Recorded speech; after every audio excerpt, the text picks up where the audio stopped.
Jadi saya merasa satu hal yang sinode sudah pikirkan dengan matang-matang untuk merenungkan semua sama, tapi versi pembicara pasti beda-beda. Ya, jadi kalau saudara iseng nih, habis ini Google, YouTube ya, versi A bisa beda, B dan beda. Dan saya memberikan dalam kurung di situ adalah puasa yang diperkenan Tuhan.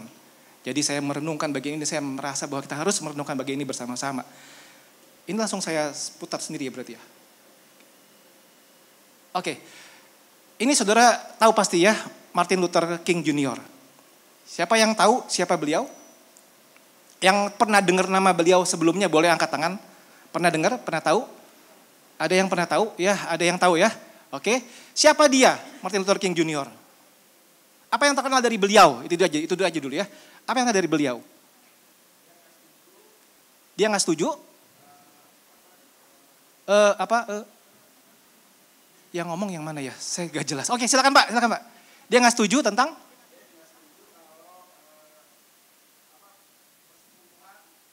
Persepuluhan? Dikasih pajana gitu. Ya saya juga gak setuju Pak, saya juga gak setuju itu ya.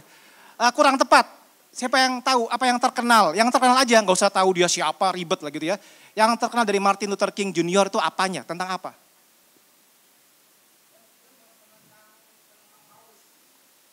Menentang paus. Wah, kenapa ditentang paus ya? Oke, saya tampung dulu jawabannya, terima kasih. Yang lain? Tadi ada yang ya silakan. Revolusi Kristen Protestan, oke. Itu Martin Luther. Yang sebelumnya, bukan yang King Junior. Siapa lagi yang tahu? Saudara, sekarang mah gampang. Tinggal buka handphone, klik Google. Martin Luther King Junior dia siapa? Yang paling mudah, yang paling kita ingat adalah dia menentang diskriminasi rasial. Putih hitam, black and white. Saudara, dia terkenal sekali dengan pidato yang berkata, I have a dream. Karena dia orang kulit hitam. Waktu itu mengalami diskriminasi yang luar biasa, sangat gak fair. Bis khusus kulit hitam, gak boleh ada kulit putih. Sekolah khusus kulit hitam, gak boleh ada kulit putih. Kebalik saudara ya, putih gak boleh hitam, maksudnya gitu ya, kebalik ya. Nah dia ingin menyuarakan bahwa itu gak benar. Semua orang itu punya hak yang sama di dalam hidup dan dia menentang habis-habisan dan dia memperjuangkan persamaan hak asasi, gak boleh diskriminasi putih dan hitam. Oke, semua tahu itu. Oke. Yang kedua kita lihat tokoh ini. Nah ini lebih kita familiar siapa dia ya. Mother Teresa ya. Kalau saya tanya sekarang, apa yang kita ingat dengan beliau, dari beliau? Apa yang ingat dari beliau, Mother Teresa? Menolong orang-orang yang miskin. Ada lagi yang Bapak Ibu Saudara ingat, Mother Teresa apa yang dilakukan? Saudara, ini satu tokoh yang luar biasa ya. Beliau sudah meninggal. Dia sangat mempedulikan orang-orang yang miskin, orang-orang yang tersiksa, teraniaya, khususnya di daerah India. Dia menjadi seorang misionaris di situ, kemudian dia mendirikan satu yayasan yang sampai sekarang masih ada, dan spesialisasinya adalah lihat foto-foto di situ ya. Foto di situ ya, orang-orang yang anak-anak yang kecil, yang susah, yang sengsara, dan ingin menyamaratakan supaya mereka punya penghidupan yang lebih baik ke depan. Saudara, dua tokoh yang sangat revolusioner kalau kita berbicara tentang melepaskan belenggu penindasan. Tetapi saya tidak akan membicarakan hal ini pada hari ini. Kita bukan sedang bicara tentang motivasi gitu ya. Bagaimana kita melepaskan penindasan, bukan. Kita tidak belajar dari dua tokoh itu, tapi kita akan belajar dari firman Tuhan tentang ayat ini. Nah kita sama-sama lihat ayatnya Bapak Ibu sekalian ya. Tokopedia tuh ya, ada yang barusan closing. Belanja ya. Yesaya 58 6-7. Terlihat jelas ya, semoga ya. Yang di layar bisa terlihat jelas. Kita akan sama-sama lihat bagian ini. Nah mungkin terlalu kecil. Bisa kelihatan ya, saya baca di tab saya lebih gede ya. Saya bacakan buat Bapak Ibu. Bukan, ini firman Tuhan.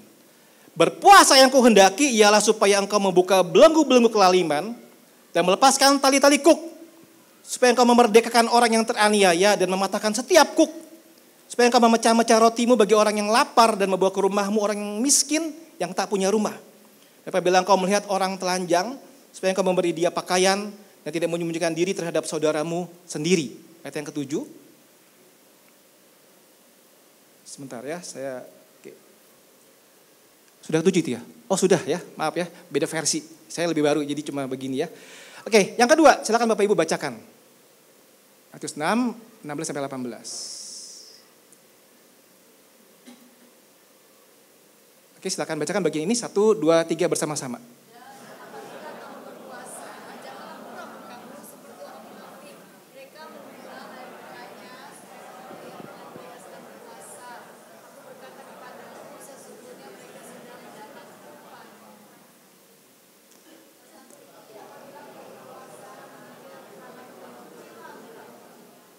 Satu lagi.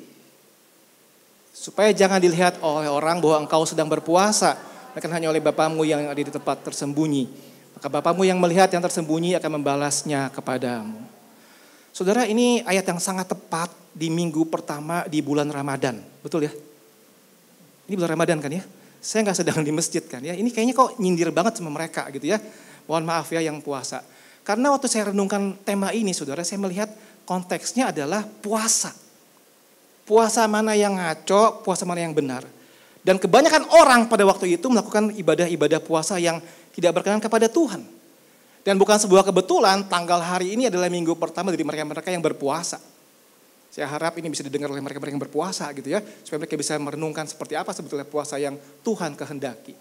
Nah, kita lihat dulu konteksnya puasa dalam perjanjian lama. Ya, ini adalah ciri khas mereka yang berpuasa dalam perjanjian lama. Mereka memakai pakaian yang sudah seperti itu. Mereka membuat dirinya penuh dengan abu dan debu ya. Dan begitu luar biasa dalam posisi yang tidak seperti saat ini. Ini pakaian mereka saat puasa. Yang pertama, puasa dalam perjanjian lama itu menyatakan pertobatan. Dan kembali kepada Tuhan. Jadi orang-orang yang berdosa, orang-orang yang merasa dirinya salah, mereka berpuasa. Menyatakan mereka bertobat dan mau kembali kepada Tuhan. Itu ada saya tampilkan ayatnya 1 Samuel 7 ayat yang ke-6. Saya bacakan di dalam bagian yang keduanya begini. Mereka juga berpuasa pada hari itu dan berkata di sana, kami telah berdosa kepada Tuhan. Dan Samuel menghakimi orang Israel di Mizpah. Jadi puasa adalah satu cara menyatakan saya bertobat dan kembali kepada Tuhan. Lalu yang kedua, puasa menyatakan merendahkan diri di hadapan Tuhan.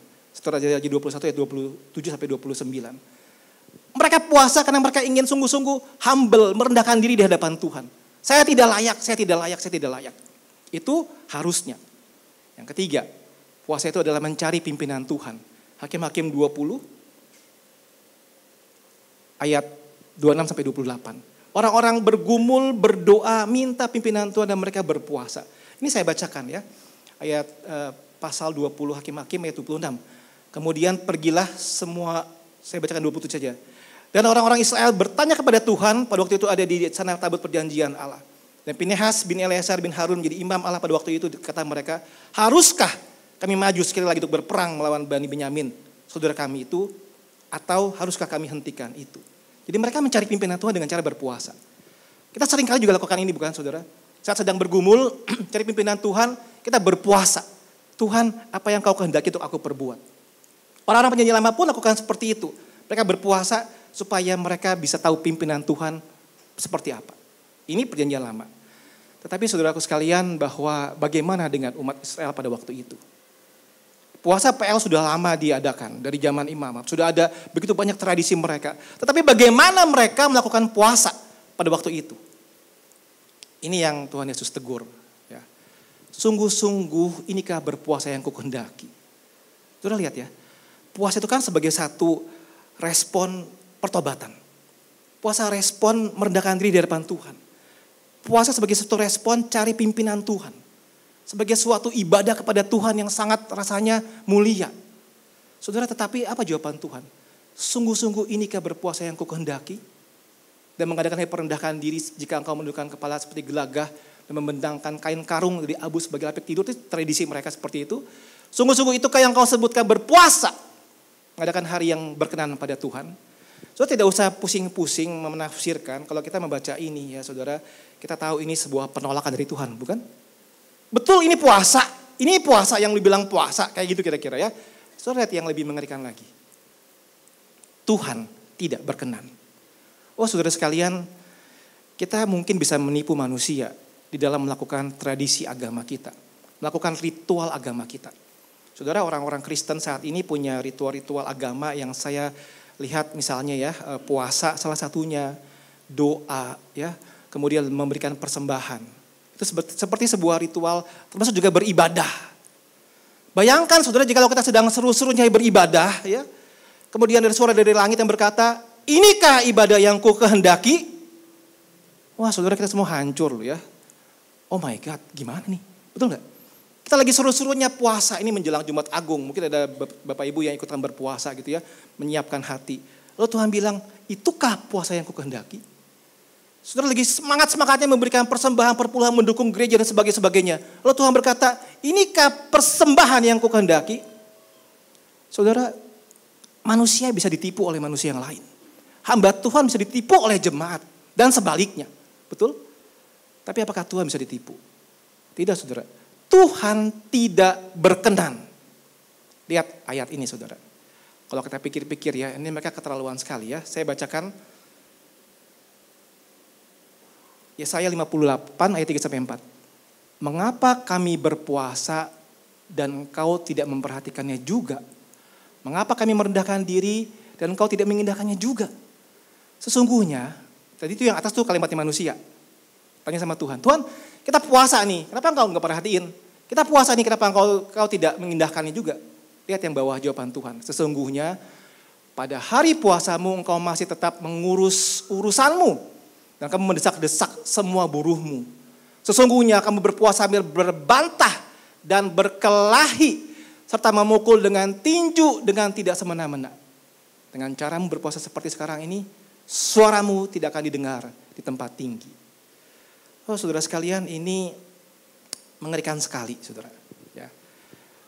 Tuhan lihat hati. Tuhan lihat keseluruhan hidup kita. Tuhan tidak hanya lihat kita di hari Minggu saja saat beribadah. Saudara, apa yang terjadi pada waktu itu? Lihat saudara. Mereka berpuasa secara fisik bukan secara hati. Mereka secara fisik puasa. Saya tidak makan, tidak minum. Ya, puji Tuhan saya bisa tahan 1-2 hari. Saudara ngomong-ngomong soal puasa ya. Saya seringkali kagum dengan mereka-mereka yang muslim. Saudara bayangkan selama 1 bulan penuh puasa. Hebat ya. Dari setengah 5, jam 5 subuh makan terakhir. Sampai jam 6 sore baru makan lagi. Betul gak? Coba saudara, orang Kristen ada kewajiban puasa seperti itu. Sebulan penuh. Wah kita setengah mati loh ya. Setengah mati ya. Teman-teman Katolik masa Prapaskah juga komit puasa. Tapi mereka pilih-pilih. Ada orang yang puasa enggak makan daging misalnya ya. Puasa enggak merokok saja misalnya. Puasa enggak makan makanan yang sama sekali ada lemaknya. Itu mas sekalian diet ya. Supaya kolesterol turun ya. Ada pilih-pilihnya gitu ya. Muslim enggak loh. Whole day seharian penuh puasa loh. Ada liburnya enggak? Enggak ada loh. Weekend hari gini minggu libur boleh enggak? Enggak bisa. Dan 1 bulan penuh. Wah saudara itu luar biasa. Saudara saya tidak ingin mencoba menghakimi mereka. Tapi coba kita lihat yang terjadi dengan orang-orang Kristen. Banyak orang Kristen yang berpuasa hanya secara fisik saja. Tapi bukan secara hati. Kemudian mereka mencari kesenangan sendiri. Ini jelas-jelas begini saudara sekalian. Orang yang puasa hanya pingin orang puji. Ya hebat lu puasa. Ya hebat lu. Saudara waktu saya zaman di remaja pemuda GKJ Kartini zaman dulu sekali gitu ya. Kita sering kali mengadakan puasa doa menjelang Jumat Agung. Dari Kamis malam puasa sampai Jumat jam 3-an kemudian baru kita buka puasa. Saudara waktu itu kita merasa wah hebat banget kalau bisa lolos masa puasa itu loh. Kayak kenapa? Gue miss makan malam, gue miss sarapan pagi, gue miss makan siang. 3 kali makan, hebat lu gue. Rasanya punya kebanggaan sendiri bahwa gue lebih rohani daripada mereka-mereka yang gak puasa. Saudara jangan-jangan orang-orang Kristen pun waktu mereka berpuasa pun mereka mencari kesenangan sendiri. Mereka ini yang luar biasa keterlaluan kalau saya bilang saudara ya, lihat ya. Mereka menindas orang saudara. Mereka mengumbar hawa nafsu kemarahan. Saya buka semua biar saudara bisa lihat ya. Ini ya ada 5 aspek itu. Apa yang terjadi saat mereka puasa? Berpuasa secara fisik bukan secara hati, cari kesenangan sendiri, menindas orang, mengumbar hawa nafsu, dan tidak mempedulikan orang-orang yang tertindas. Saudara saya mau tanya sama saudara dulu ya. Kelima aspek tadi, ya, apa hubungannya dengan kerohanian seseorang? Kita puasa kan ritual sama Tuhan. Tuhan saya pengen lebih kudus. Tuhan saya pengen mencari pimpinan Tuhan. Saya ingin menyatakan pertobatan saya kepada Tuhan. Saya ingin merendahkan hati di hadapan Tuhan. Itu kan aspek rohani. Aspek rohani. Nah ini yang terjadi adalah apa? cari kesenangan sendiri, menindas orang, mengubah hawa nafsu, tidak mempedulikan orang yang tertindas. Apa hubungannya saudara? Kalau saudara melihat ini sebagai dua hal yang terpisah, hati-hati karena kita berarti mencoba untuk memisahkan hidup rohani kita dengan hidup sehari-harinya kita. Saudara, jikalau itu kita pisah-pisah, tidak heran orang-orang yang beribadah, orang-orang yang berpuasa, orang-orang yang memberikan persembahan, orang-orang yang melayani Tuhan, bisa jadi di sebelah kanannya masih saja menindas orang. Masih saja mengumbar hawa nafsu kemarahan. Ini lucu ya soal hawa nafsu kemarahan. Beberapa minggu yang lalu sempat viral, saya yakin Bapak Ibu juga lihat di TikTok atau di mana-mana gitu ya. Di Kelapa Gading itu ada satu mobil yang sepertinya mencoba menyerobot mobil orang lain. Itu kan hal yang umum sekarang di Jakarta ya. Supaya ngetop kan di videoin dan dibikin viral. Oke. Yang unik begini saudara, saya tidak mencoba menghakimi kasus itu, tetapi yang terjadi begini. Ada seorang om-om yang keluar dan ingin ambil batu, ingin ketok mobilnya orang yang nyerobot itu. Maki-maki, marah-marah, segala macam.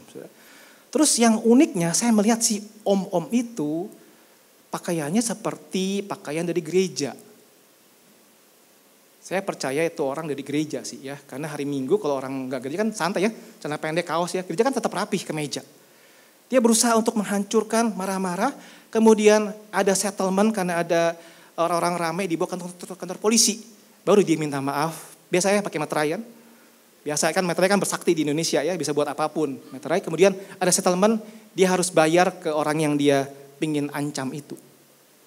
Saudara, lucu sekali. Bisa jadi pulang gereja. Orang nyerobot kita langsung ambil batu. Ambil batu. Ya. Ini yang terjadi saudara. Mengumbar hawa nafsu, kemarahan. Dan yang terakhir itu adalah tidak mempedulikan orang-orang yang tertindas. Nah ini sangat berat sekali saudara. Ini adalah poin kita yang penting yang mau kita renungkan. Tidak mempedulikan orang-orang yang tertindas. Seolah-olah saya cukup puasa ritual saja.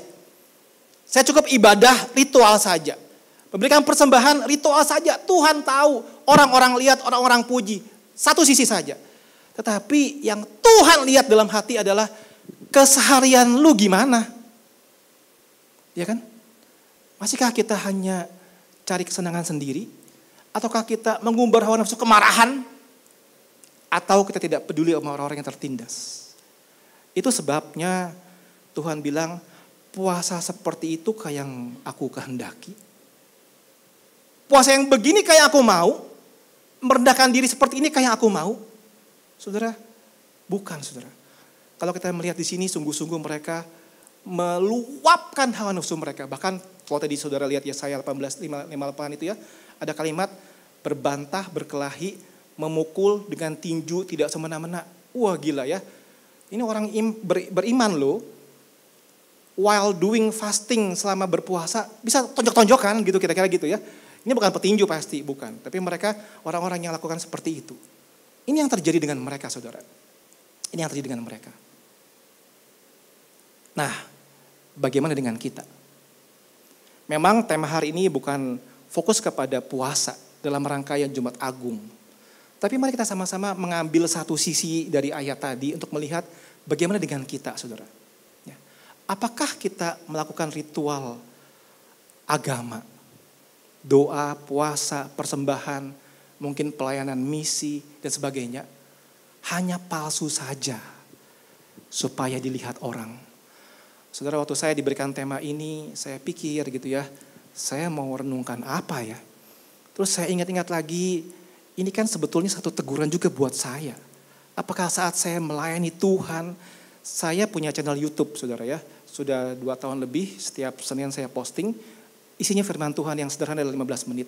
Saya pikir-pikir, apakah waktu gue posting itu, gue nunggu like-nya orang.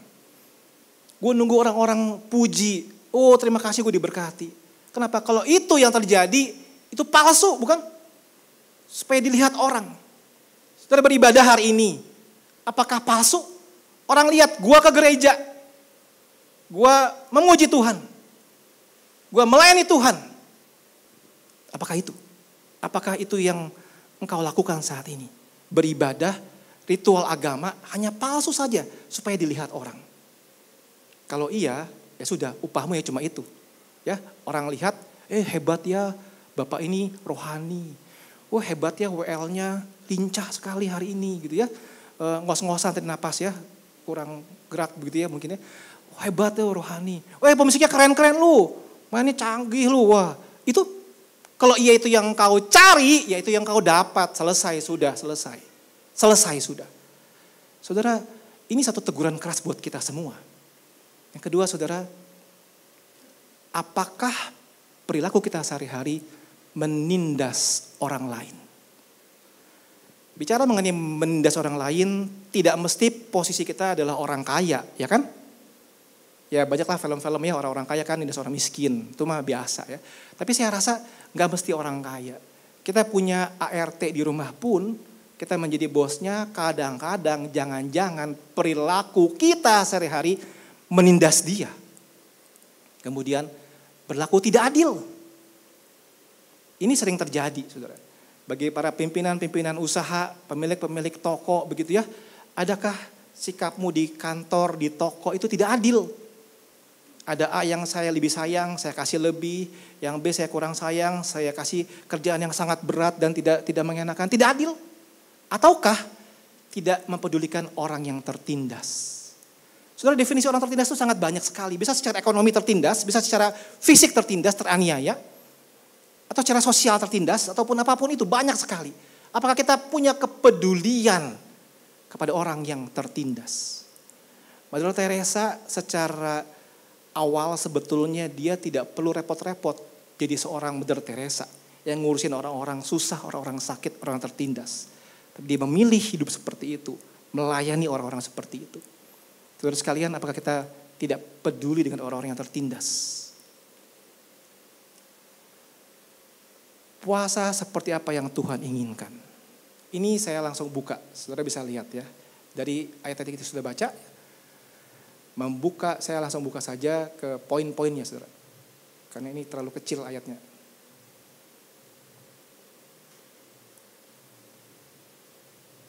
Sebentar ya saudara ya. Oke, puasa yang Tuhan inginkan. Membuka belenggu kelaliman. Melepaskan tali kuk, tahu kuk ya, yang dipasang di hewan dua supaya bisa kerja begitu ya. Kemudian Tuhan kehendaki memerdekakan orang yang teraniaya.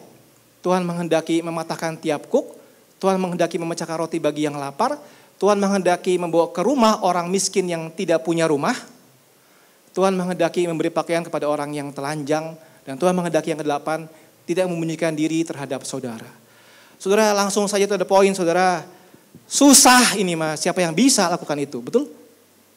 Siapa yang mampu lakukan itu? Gila aja lu ya, bawa ke rumah orang yang tidak punya rumah. Jadi apa rumah gua? Pernah gak bayangkan saudara? Orang gak punya rumah di gembel nih, di pinggiran toko kalau malam-malam. Ke rumah gua aja, yuk ke rumah gua. Masuk. Lewat lagi jembatan besi, pinggiran toko. Rumah gua masuk. Kebandengan, bisa rumah jadi apa gitu ya? Kacau bukan? Kemudian memberi pakaian orang yang telanjang. Wah ini juga susah saudara. Menjelang bulan Ramadan begini kan banyak orang-orang yang quote unquote error masuk ke Jakarta gitu ya. Orang-orang yang gila atau pura-pura gila, orang-orang miskin yang di pinggiran-pinggiran banyak sekali. Kita buat baju satu, kasih baju gitu. Emang gue konveksi ya? Emang gue punya toko baju di mana? Enggak kan ya? Ini susah saudara. Siapa yang mampu lakukan ini? Siapa yang mampu memuaskan hati Tuhan?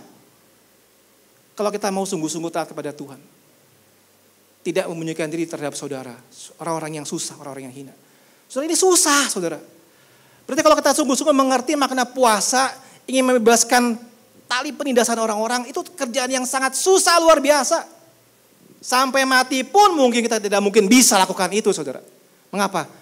Siapa yang mampu lakukan ini saudara? Saya mah kecil-kecil aja ya. Ada aksi sosial, ikutan nyumbang, ceban, noban, cepeceng, no peceng. Ya. Aksi sosial nyumbang Indomie 1 box. Itu aja kecil-kecil lah. Saya benar bisa begini. Tapi kalau kita lihat saudara, ini adalah puasa yang Tuhan inginkan. Sekali lagi saudara lihat ya.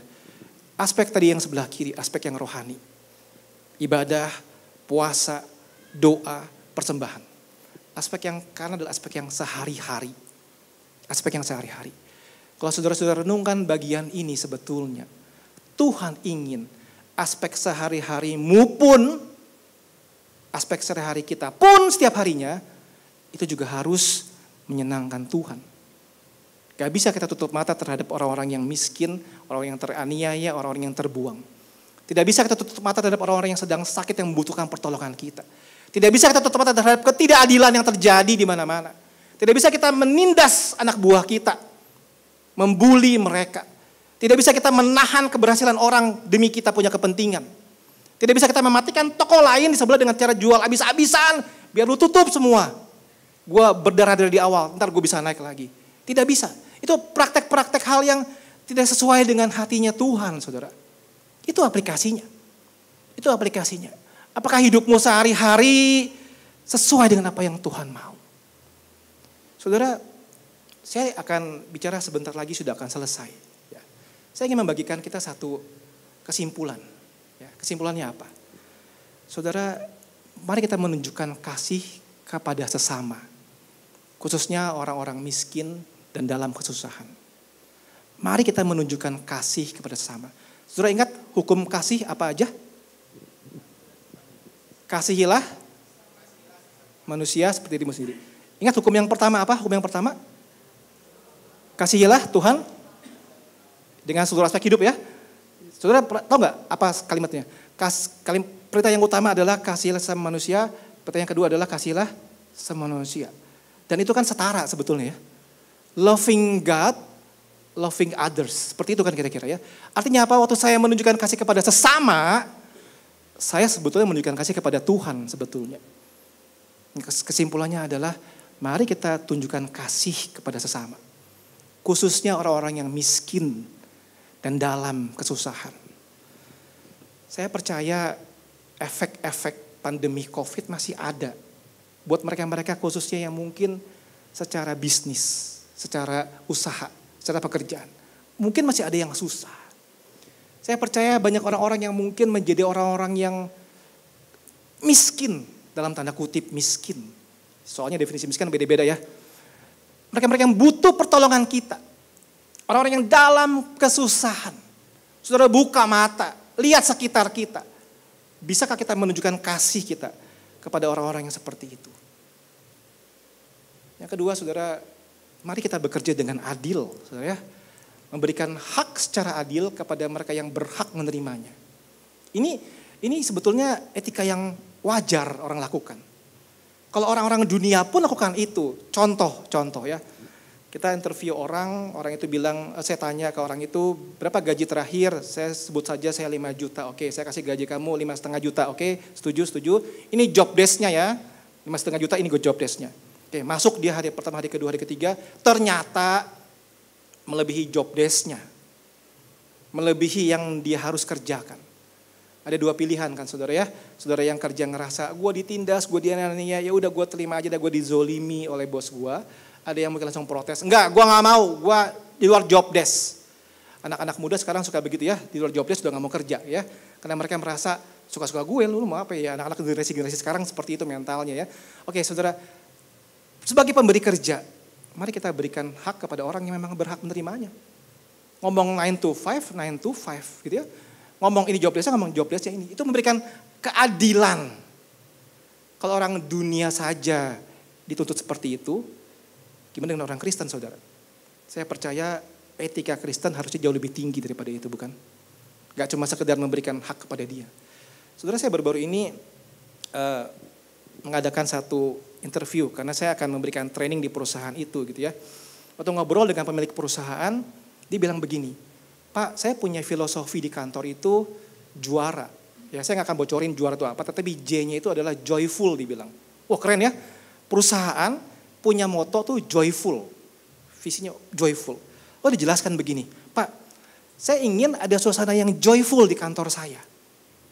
Supaya mereka bisa senang. Ya. Kalau senang kan kerja juga happy, enak ya, joyful. Terus bagaimana strateginya ibu, saya tanya.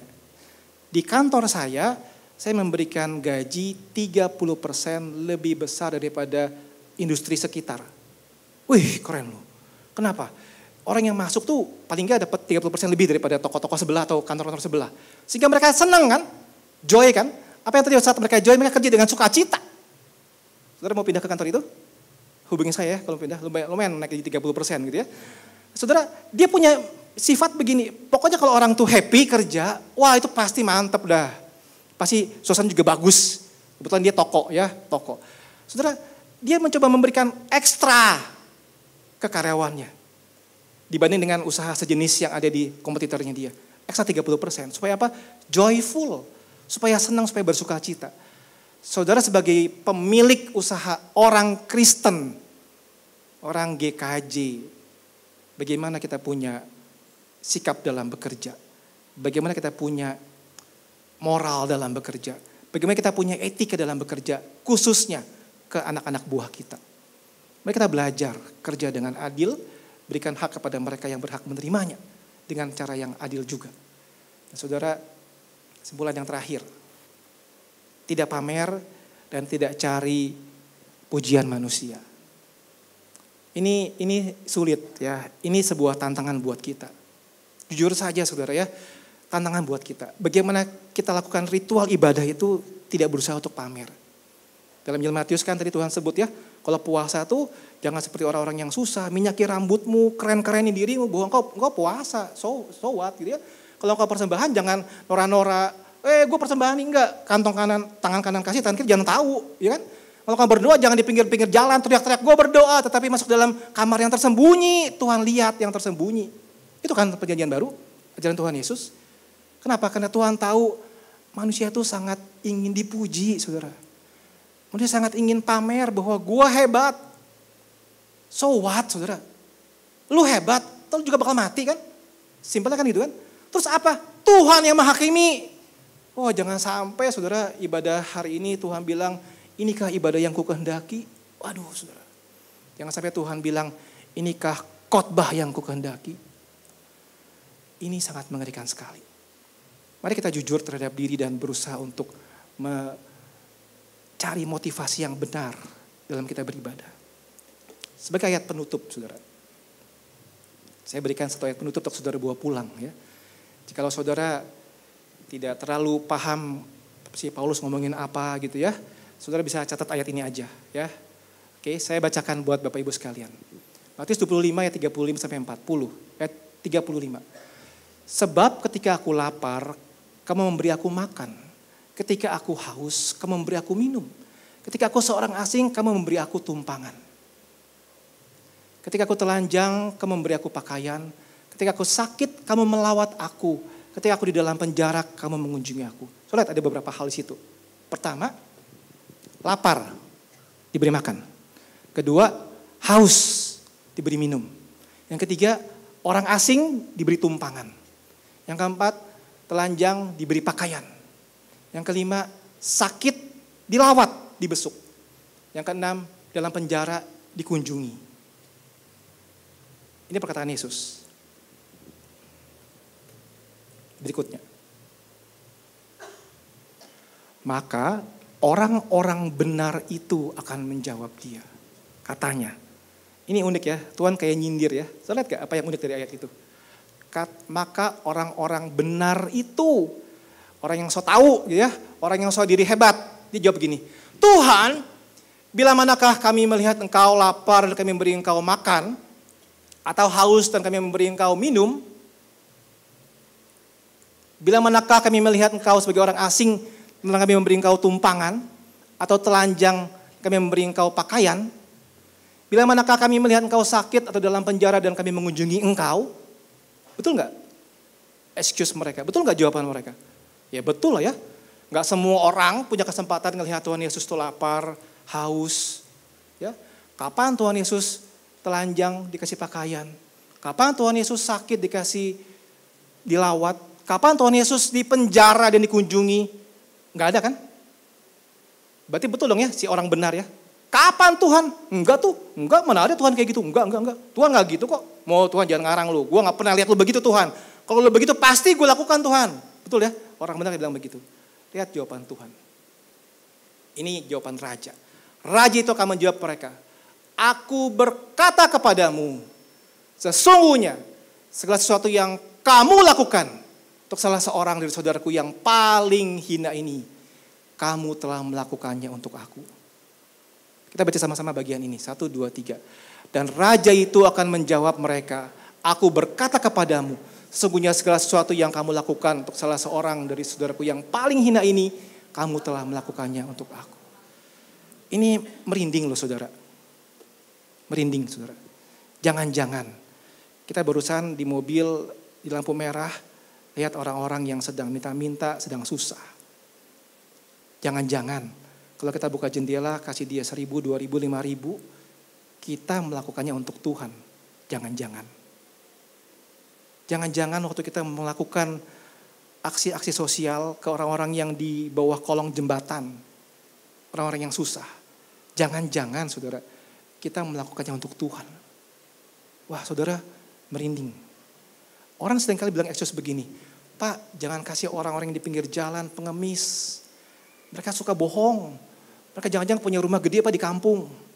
Ya kan? Sering kali itu kan. Saudara saya berpikir gini, saya dengar satu pendeta yang memberikan ajaran seperti ini. Gak usah pusingin motivasi dan cara dia bohong apa gak bohong. Kalau lu digerakin Tuhan, kasih, lu kasih. Selesai. Pikir-pikir iya juga ya. Kalau memang digerakkan Tuhan pengen kasih ya kasih aja. Gak tahu dia mau jawab, terserah dia, tanggung jawab dia sama Tuhan ya gitu ya. Saudara, kalau saudara lihat bagian ini ya. Tuhan berkata, segala sesuatu yang kamu lakukan untuk salah seorang dari saudaraku yang paling hina ini, kamu telah melakukannya untuk aku. Inilah esensi melepaskan belenggu penindasan. Inilah esensi puasa yang Tuhan kehendaki. Inilah esensi kasih yang sesungguhnya bagi sama. Lakukan segala sesuatu untuk salah satu orang, siapapun itu yang paling hina ini, kamu telah melakukannya untuk aku. Puji Tuhan saudara. Ini prinsip ini seolah gampang dilakukan, ya kan? Kita bisa langsung jadi orang yang murah hati pulang gereja ini. Ada gembel, sini, gue kasih lu. Bisa langsung begitu ya. Kalau langsung begitu, jujur dari Tuhan, bagus. Tapi kalau begitu supaya dilihat majelis, ya tau lah ya, pujian lu ya cukup itu aja dari majelis, bukan dari Tuhan. Mari sama-sama kita belajar sungguh-sungguh mengasihi orang lain saudara.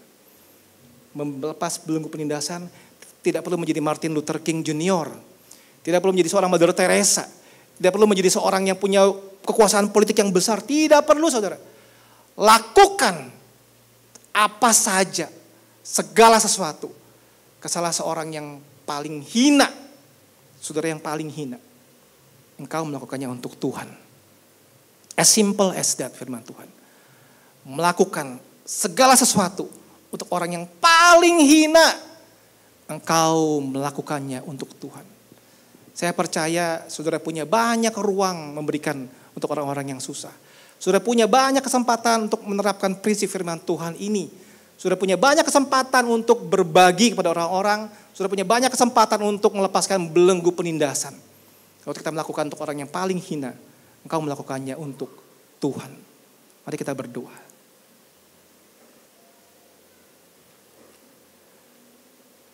Bapa dalam surga, kami bersyukur untuk firman Tuhan yang boleh kami renungkan. Tuntutan firman adalah sebuah tantangan bagi kami untuk bisa mengikutinya. Kami sudah mendengarkan firman Tuhan pada hari ini bagaimana melepaskan belenggu penindasan. Bagaimana kami harus mengasihi orang-orang yang susah. Menunjukkan kasih kepada mereka. Ya Tuhan, ajar kami bisa menjadi seorang pelaku firman. Sehingga Tuhan disenangkan, Tuhan dimuliakan. Kami boleh menjadi pembawa kasih Tuhan kepada mereka. Orang melihat kami bisa melihat ada Tuhan dalam hidup kami. Tolong kami ya Tuhan, sungguh-sungguh boleh menjadi seorang pelaku firman dan hidup kami murni memuliakan Tuhan, bukan mencari pujian dari manusia. Berkatilah yang sudah kami dengarkan, beri kami kekuatan untuk menjadi seorang pelaku firman ya Tuhan. Dalam nama Tuhan Yesus Kristus, kami bersyukur, kami berdoa. Amin.